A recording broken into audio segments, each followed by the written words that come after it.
அனைவருக்கும் வணக்கம். இது லேர்னிங் வித் குரு சேனலோட முதல் வீடியோ.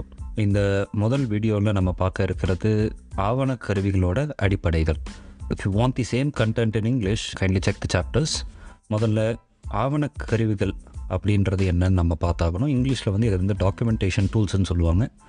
ஸோ முதல்ல தமிழில் இதோட விளக்கத்தை நான் கொடுத்துட்டு அதுக்கப்புறமா இங்கிலீஷில் இதோட விளக்கத்தை நான் கொடுக்க போகிறேன். ஆவணக்கருவிகள் அப்படின்னு சொல்லும்போது எழுதுறது எல்லாத்தையுமே நம்ம கம்ப்யூட்டரில், அதாவது கணினி மூலயமா நம்ம செய்கிறது தான் தொழில்நுட்ப ஆவணப்படுத்தும் கருவிகள் அப்படின்றத நம்ம சொல்கிறோம். அதை டெக்னாலஜிக்கலாக அட்வான்ஸ்டாக இருக்கக்கூடிய கருவிகளை மட்டும்தான் இப்போ நம்ம பார்க்க போகிறோம். இதில் ஒரு 3 வகை தான் அதிகபட்சமாக யூஸ் பண்ணுறாங்க, பயன்பாட்டில் இருக்கிறது. அந்த 3 என்ன அப்படின்னு சொல்லி பார்த்தோம் அப்படின்னா, ஒன்று நார்மலாக நம்ம ஒரு கடிதம் எழுதுகிறோம், ஒரு புகார் தெரிவிக்கிறதுக்கோ நம்ம எழுதி கொடுக்குறோம் அப்படின்னா அது ஒரு ஃபார்மேட்டுன்னு சொல்லுவாங்க. அந்த ஃபார்மேட் டாக்குமெண்ட், அதை சொல்கிறோம். அதுக்கு அடுத்து இருக்கிறது விரித்தாள்னு ஒன்று இருக்குது. விரித்தாள் அப்படின்னா இங்கிலீஷில் ஸ்ப்ரெட்ஷீட்டுன்னு சொல்லுவாங்க. இது தெரிஞ்சோ தெரியாமலோ நிறைய பேர் நம்ம யூஸ் பண்ணிட்டு தான் இருக்கோம். அதாவது அந்த மைக்ரோசாஃப்ட்டில் எக்ஸல்னு இருக்கும், கூகுளில் ஷீட்ஸ்ன்னு இருக்கும், மற்ற கம்பெனிலையும் இருக்குது. அதை நம்ம உள்ளே போகும்போது நான் உங்களுக்கு எந்தெந்த கம்பெனியில் இருக்குன்றதை சொல்கிறேன். அதுக்கு அடுத்து நம்மளுக்கு தேவையான ஒரு விஷயத்தை நம்ம ஒரு 10 பேருக்கோ இல்லை 100 பேருக்கோ இல்லை ஒரு ஆளுக்கோ நம்ம எடுத்து காட்டுறது, அதாவது விளக்கி காட்டக்கூடிய கருவி, அதாவது பவர் பாயிண்ட்டுன்னு சொல்லுவாங்க, இல்லை ஸ்லைட்ஸ்ன்னு சொல்லுவாங்க. அந்த 3 இது தான் அதிகபட்சமாக மக்களால் யூஸ் பண்ணுற இதாக இருக்குது. இப்போது இதில் இந்த கருவிகளை கொடுக்கக்கூடிய கம்பெனிஸ், நிறுவனம் அப்படின்னு சொல்லி பார்த்தீங்க அப்படின்னா, முதல்ல இருக்கக்கூடியது மைக்ரோசாஃப்ட். எல்லாருக்குமே தெரியும், நம்ம யூஸ் பண்ணுற கணினியிலேருந்து எல்லாமே மைக்ரோசாஃப்டோட விரித்தாள் அப்படின்னு சொன்னோம் இல்லையா, அந்த விரித்தாளோட ஒரு மைக்ரோசாஃப்டோட பொருள் தான் எக்ஸல்.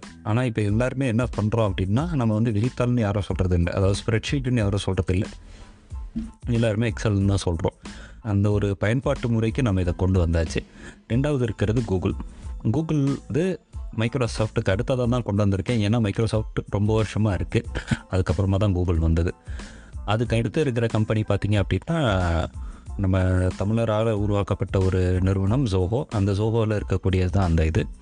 அடுத்து லிப்ரே அப்படின்னு சொல்லிட்டு ஒன்று இருக்குது, அதுக்கப்புறம் அப்பாச்சேன்னு சொல்லிட்டு ஒன்று இருக்குது. இதில் நம்ம முதல் 2 நிறுவனங்களை மட்டும்தான் நம்ம கணக்கெடுக்க போகிறோம், அதாவது மைக்ரோசாஃப்ட் அப்புறம் கூகுள்.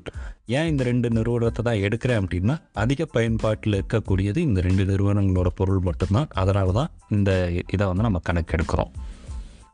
முதல்ல மைக்ரோசாஃப்ட் அப்படின்னு சொல்லி எடுத்தோம்னா, மைக்ரோசாஃப்ட்டில் வேர்டு, எக்ஸல், பவர் பாயிண்ட் 3 இருக்குது. அதே இது கூகுளில் சொல்லும்போது கூகுள் டாக்ஸ் இருக்குது, கூகுள் ஷீட்ஸ் இருக்குது, அதாவது கூகுள் தாள்கள், அதுக்கடுத்து கூகுள் ஸ்லைடு. இந்த 3 தான் கூகுளில். இதில் எது உங்களுக்கு சிறந்தது அப்படின்னு சொல்லி பார்த்தீங்க அப்படின்னா, நான் ஒரு 2-3 விஷயம் அந்த கேள்வி உங்களுக்கு நீங்களே கேட்டுக்கிட்டிங்கன்னா அதில் உங்களுக்கு எது பெஸ்ட்டுன்றது உங்களுக்கே தெரிஞ்சிடும். ஃபஸ்ட்டு, எத்தனை பேர் யூஸ் பண்ண போகிறீங்க? ஏன்னா 2த்துலேயுமே, மைக்ரோசாஃப்ட்லேயும் சரி கூகுள்லேயும் சரி, நிறைய பேர் லாகின் பண்ணி ஒர்க் பண்ண முடியும். இப்போது உதாரணத்துக்கு நான் இருக்கேன், என்னோடய நண்பர்கள் ஒரு 2 பேர் இருக்கிறாங்க, நாங்கள் 2 பேர் சேர்ந்து ஒரு கதை எழுதுகிறோம் அப்படின்னா, நாங்கள் 3 பேருமே எங்களோட தேவைகளை புரிஞ்சுக்கிட்டு, நான் ஒரு பக்கத்தில், என்னோடய நண்பர் ஒரு பக்கத்தில், இன்னொரு நண்பர் இன்னொரு பக்கத்தில், 3 பேர் சேர்ந்து ஒரே சமயத்திலே அந்த இதில் யூஸ் பண்ண முடியும். நிறைய பேர் சேர்ந்து அந்த இதில் பதிவில் நம்ம டைப் பண்ணலாம். 2வது விலை. ஏன்னா எந்த ஒரு பொருள் எடுத்தாலுமே அதில் ஃபஸ்ட்டு நம்ம விலையை தான் பார்ப்போம். விலையை பார்த்துட்டு தான் அது நம்மளுக்கு செட் ஆகுமா ஆகாதான், நம்மளால் வாங்க முடியுமா முடியாதா, யூஸ் பண்ண முடியுமா முடியாதான்றதை பார்க்குறது. ஸோ விலைன்னு சொல்லும்போது கூகுள் ஃபுல்லாகவே ஃப்ரீ தான். கூகுள் இல்லை அப்படின்னா நம்ம ஆண்ட்ராய்டு ஃபோனே கிடையாது. ஸோ அப்படி இருக்கும்போது நம்மளுக்கு கூகுளில் நம்மளுக்கு ஒரே ஒரு ஜிமெயில் ஐடி மட்டும் இருந்தால் போதும். இல்லை ஜிமெயில் ஐடி என்கிட்ட கிடையாது, நான் ஐஃபோன் யூசர் அப்படின்னீங்கன்னா உங்களோட ஆப்பிள் ஐடி இருந்தால் கூட போதும். அந்த ஆப்பிள் ஐடியை நீங்கள் கூகுளில் கொடுத்துட்டிங்கன்னா ஜிமெயிலை தவிர்த்து எல்லாத்தையுமே நீங்கள் யூஸ் பண்ணலாம். நீங்கள் ஜிமெயில் ஐடி வச்சுருந்தீங்க அப்படின்னா உங்களுக்கு அந்த இமெயில் வசதியும் சேர்த்தே கிடச்சிடும். அடுத்து மைக்ரோசாஃப்ட் பார்த்திங்க அப்படின்னா, நிறைய பேர் நினச்சிட்டு இருக்கிறது என்னென்னா, மைக்ரோசாஃப்ட் ஒரு பைசா கொடுத்து வாங்கக்கூடிய ஒரு பொருள் அப்படின்னு தான் நிறைய பேருக்கு தெரியும். இல்லைனா கிராக்கடு, அதாவது பைரேட்டட் இதில் போயிடுவாங்க இல்லீகலாக. டவுன்லோட் பண்ணி யூஸ் பண்ணுறது. இப்போது மைக்ரோசாஃப்ட்டில் என்னென்னா, உங்களுக்கு ஒரே ஒரு இமெயில் ஐடி இருந்ததுன்னா நீங்கள் ஆன்லைனில் நீங்கள் வந்து மைக்ரோசாஃப்டோட எல்லா பொருளையுமே வந்து யூஸ் பண்ணலாம்.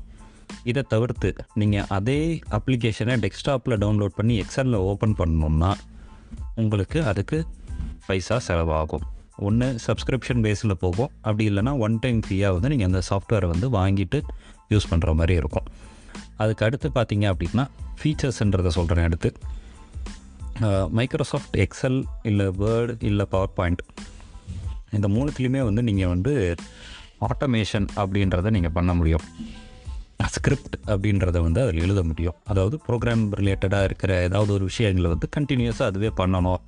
நீங்கள் ஒரு தடவை தான் நீங்கள் அதை வந்து சொல்லுவீங்க, அது வந்து 4 தடவை ரிப்பீட் பண்ணணும் அப்படின்னா எக்ஸலில் வந்து கொஞ்சம் ஈஸியாகவே அதை பண்ணிடலாம்.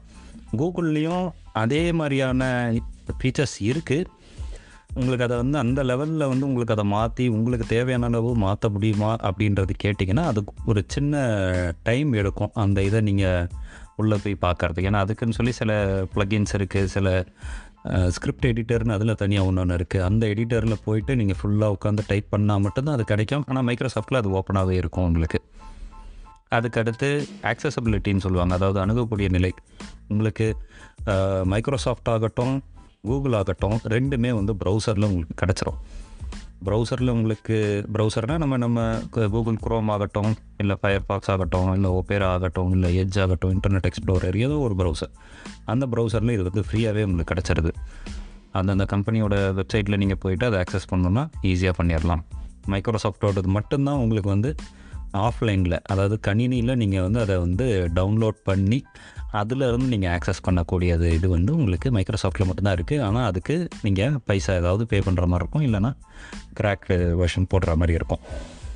உங்களுக்கு எது பெஸ்ட்டு அப்படின்ற ஒரு கேள்வி ஃபைனலாக வரும்போது ரெண்டு மட்டும் மனசில் வச்சுக்கோங்க. நீங்கள் வந்து ஒரு மைக்ரோசாஃப்ட் ரிலேட்டடான சாஃப்ட்வேர்ஸ்லாம் நீங்கள் யூஸ் பண்ண போகிறீங்க. உதாரணத்துக்கு மைக்ரோசாஃப்ட் ஆக்சஸோ, இல்லை Microsoft power apps, Microsoft share point, இல்லை அவுட்லுக்கு, இந்த மாதிரியான மைக்ரோசாஃப்ட் ரிலேட்டடான சாஃப்ட்வேர்ஸ் வந்து நிறைய நீங்கள் யூஸ் பண்ண போகிறீங்கன்னா நீங்கள் வந்து மைக்ரோசாஃப்டோட டாக்குமெண்ட் டூல்ஸுக்கே யூஸ் பண்ண ஆரம்பிச்சிருங்க. ஏன்னா அதிலேருந்து இதில் நீங்கள் ஆக்சஸ் பண்ணுறது ரொம்ப ஈஸியாக இருக்கும். இப்போ ஒரு மெயில் எடுக்கிறீங்கன்னா அந்த மெயிலே வந்து இந்த எக்ஸலோட ஃபைல் எல்லாமே அதிலே காட்டும், ஒன் டிரைவ் அப்படின்ற ஒரு பிளாட்ஃபார்ம் மூலிமா. ஸோ அப்போது அப்படிப்பட்ட யூசர்ஸ்க்கு மைக்ரோசாஃப்ட் தான் பெஸ்ட்டு. இல்லை எனக்கு வந்து மைக்ரோசாஃப்ட்டில் எனக்கு வேறு எந்த அப்ளிகேஷன் எனக்கு யூஸ் கிடையாது, எனக்கு வந்து வேர்டு, ஸ்ப்ரெட்ஷீட்டு, அப்புறம் பவர் பாயிண்ட், இது ஸ்லைட்ஸ் மட்டும்தான் எனக்கு யூஸ் இருக்குது, வேறு எதுவுமே யூஸ் இல்லை, எனக்கு ஃப்ரீயாக தான் வேணும் அப்படின்னு சொல்லி இருந்தீங்க அப்படின்னா நீங்கள் தாராளமாக வந்து கூகுளுக்கு போயிடலாம். ஸோ இது வந்து இந்த சேனலோட முதல் வீடியோ. இது வந்து ஜஸ்ட் இன்ட்ரொடக்ஷன், பேசிக்ஸாக தான் வந்து நான் இதை வந்து சொல்லியிருக்கேன். அடுத்த வீடியோவில் பார்த்தீங்க அப்படின்னா Microsoft Excel and Google Sheets ரெண்டுத்தோடைய பேசிக்ஸ் எதையுமே வந்து நான் சைட் பை சைடாகவே தான் சொல்ல போகிறேன். அப்போது இன்கேஸ் உங்களுக்கு மைக்ரோசாஃப்ட் எக்ஸல் நீங்கள் சூஸ் பண்ணியிருந்தீங்கன்னா அதே ஃபீச்சர்ஸ் கூகுள் ஷீட்ஸில் எப்படி இருக்குது, இல்லை நீங்கள் கூகுள் ஷீட்ஸ் யூஸ் இப்போ செலக்ட் பண்ணியிருந்தீங்க அப்படின்னா அதே ஃபீச்சர்ஸ் எக்ஸலில் எப்படி பண்ண முடியும், அதை வந்து உங்களுக்கு அடுத்த எபிசோடில் இருந்து நான் உங்களுக்கு சொல்லித்தரேன். நன்றி, வணக்கம். இப்போ அடுத்து இங்கிலீஷில் வரும். Hello everyone, welcome to our channel Learning with Guru. So today this is the first video and I am going to discuss about the basics of documentation tools. So earlier I have talked about the same in Tamil and this will be in English. So what are digital documentation tools? If you ask me, like it is a set of tools that is used to write, present or show whatever is in your mind or whatever you have to present it to someone in the form of a document or in a spreadsheet or in a PowerPoint. So the most commonly used tools are Word document, spreadsheet and presentation tools. So when we talk about these tools, there are 5 major companies that come into my mind: Microsoft, Google, Zoho, Libre and Apache. So when we talk about Microsoft is available in all PCs, like most of the Windows operating is from Microsoft, so everyone will be knowing Microsoft. And Google, we obviously know that all the Android phones were given by Google. Zoho, the founder is from Tamil Nadu, and we have Libre and Apache. So I am just going to discuss about the top two companies, that is Microsoft and Google, because based on the popularity and the user range of the said tools, Microsoft and Google is in the top two list. So when we talk about the top two companies, first Microsoft has Microsoft Word, Excel and PowerPoint, and Google has Google Docs, Sheets and Slides. And so you might be getting a question like which is best for me and which is not best for me. And so we have like 4-5 points to consider while selecting which is best for the particular user. First thing is collaboration. When we talk about collaboration, if there is a group of people who are contributing to a single document, then Microsoft and Google both allows multiple users to work on the same time in the same document itself. That is the collaboration advantage we have in this. And when it comes to cost, Google is completely free. Microsoft Online is free. The browser-based version is free, but the desktop version requires a subscription or a one-time fee, whereas we have to purchase the software. When we talk about the features, Microsoft is by far the best as of now because it has all the automation tools and script that can be embedded into the Microsoft tools itself. So Google has similar features, but it has very less customization options when it comes to charts and pivot tables, etc. When it comes to accessibility, nowadays we are all using all the applications on the go, like whether it can be on a mobile phone or on a tablet or an iPad or laptop or something. So it is not restricted to a desktop machine that I have to install some software and use it.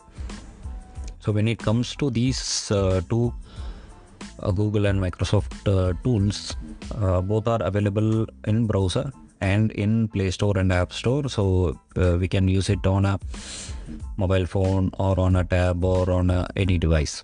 So when it comes for desktop version, Google doesn't have any desktop or laptop version. Like there is no offline version for Google which can be accessed completely offline.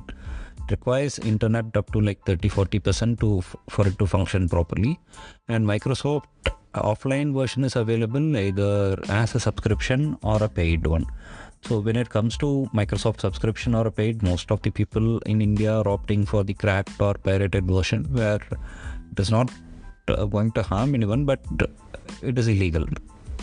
So overall, if you want to pick either of the one, if you are going to work with Microsoft applications like Power Apps, SharePoint, Outlook and XYZ of Microsoft platform, I would suggest you to go with Microsoft itself.